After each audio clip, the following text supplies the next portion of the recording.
今天清晨有个大陆同胞乘着3.6公尺长度的小型的橡皮艇，在林口的海岸，他自己打电话向警方报警。我们据报之后呢，到海边找到他，据说他当时的状况已经有点脱水了，然后送他到医院治疗。据他供称，他是从浙江宁波因为种种原因要偷渡到台湾来，经过5天的漂流才到了台湾。我们又没有发现他。就像6月9日也是有一位大陆同胞姓阮的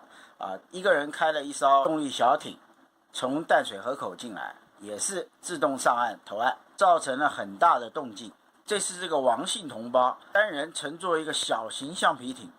靠岸，又一定有人又会说，我们的雷达我们的海巡为什么都没发现？老实说，我一点都不怪海巡，因为你要从雷达上看到这么小的一个慢速的橡皮艇几乎是不可能的事。而且在北部林口海岸这边，这样的小艇或小船其实数目还不少，因为那边有不少单人操作的小渔船，而且各种各样大型船只进进出出，海面上也相当繁忙所以这一点并没有什么好责难的。在我看来，这又是一次灰色作战的典型做法。它的目的应该有3个面向：第一个试探，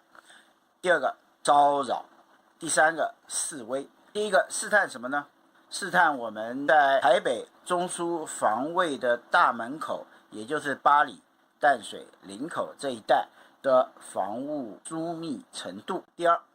骚扰我们的海巡署，骚扰我们的海军，骚扰我们的民心士气，骚扰我们政府的处理方式，骚扰我们政府在老百姓心中的地位。最后示威，告诉大家，你看我随随便便一艘小艇，一个橡皮艇就闯进了你所谓中枢防卫首都卫戍的重要区域。不过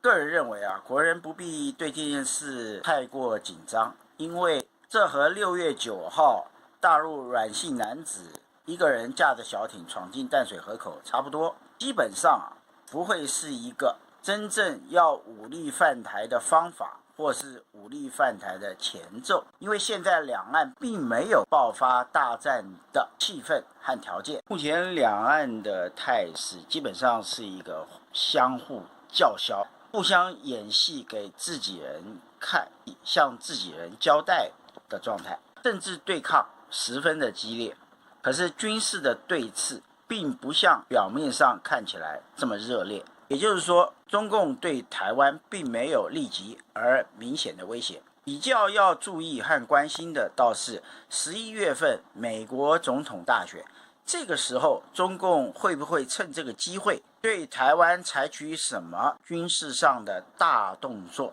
来教训一下台湾政府？我们拭目以待。